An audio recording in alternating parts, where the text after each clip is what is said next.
नोंद होणं किती गरजेचे आहे। आज समाजामध्ये बघतो आपण मोठ्या प्रमाणामध्ये महिलांचे कौटुंबिक हिंसाचाराचं प्रमाण वाढत आहे, कारण आज महिला कुठल्याही दृष्टीने सक्षम नाहीये आणि सक्षम नसल्यामुळे ती कमजोर पडते आणि ह्यासाठी तिला तिचं शिक्षण असेल, तिचं आरोग्य असेल आणि एकूणच तिला ह्या सगळ्या गोष्टींची खूप गरज आहे। याच्यासाठी एकल महिलांची ग्रामपंचायत स्थानिक स्वराज्य संस्थेमध्ये जर नोंद झाली तर तिच्या हातीमध्ये पुरावा मिळू शकेल, जेणेकरून तिला तिच्या मुलांसाठी स्कॉलरशिप असेल, जातीचं प्रमाणपत्र असेल आणि एकूणच काही शिक्षणासाठी लागणाऱ्या किंवा उपजीविकेसाठी लागणाऱ्या तिला कागदपत्रांची गरज आहे, त्या अनुषंगाने तिला शासकीय योजना मिळतील आणि तिला तिचं पुढचं भवितव्य व्यवस्थित करता येईल। अशा अनुषंगाने आपण शासनाला एवढं सांगतोय की किमान एकल महिलांची स्वतंत्र नोंद जर झाली तर तिच्याकडे तिला मिळणारे डॉक्युमेंट्स मिळू शकतात।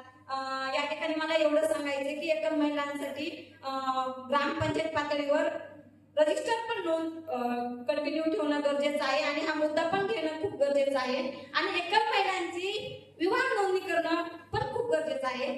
धन्यवाद, थँक्यू।